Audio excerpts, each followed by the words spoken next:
की सोमवार गुरुवार हे सगळे उपवासाचे वार घेतले. तर मी म्हटलं उपवासाबरोबर आता उपासनेचे पण वार झालेत.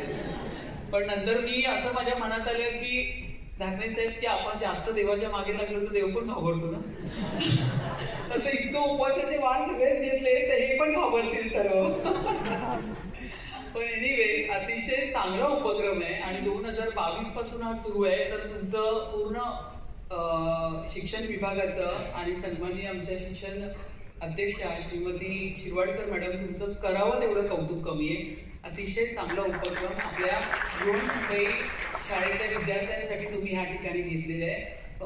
मी आत्ताच सुजाता खरे आणि ढाकणे साहेबांना सांगत होते की मला म्हणजे केलेलंच आहे ते काम.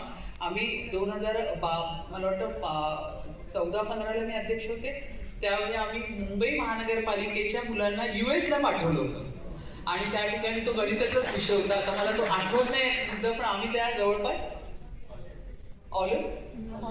ऑलिम्पियाड येस त्या माध्यमातून आपण US ला पाठवलं होतं. म्हणजे आपण या ठिकाणी महानगरपालिकेच्या विद्यार्थ्यांना त्याच्यानंतर आपण स्पोर्ट्स मधल्या मुलांना पण जर्मनीला पाठवलं. सुजाता मॅडम जर्मनीला आम्ही स्पोर्ट्सच्या विद्यार्थ्यांना पाठवलं. म्हणजे आपल्या महानगरपालिकेची ढाकणे साहेब मुलं US जर्मनी जातात आहे. किती मोठी गोष्ट आहे, किती मोठी उपलब्धी आहे मुंबई महानगरपालिकेसाठी.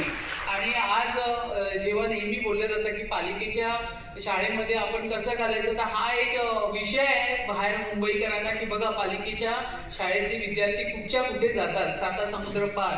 आणि असा आम्ही ह्या ठिकाणी सर्व कार्यक्रम त्यांच्याकडनं आम्ही करून घेतले होते.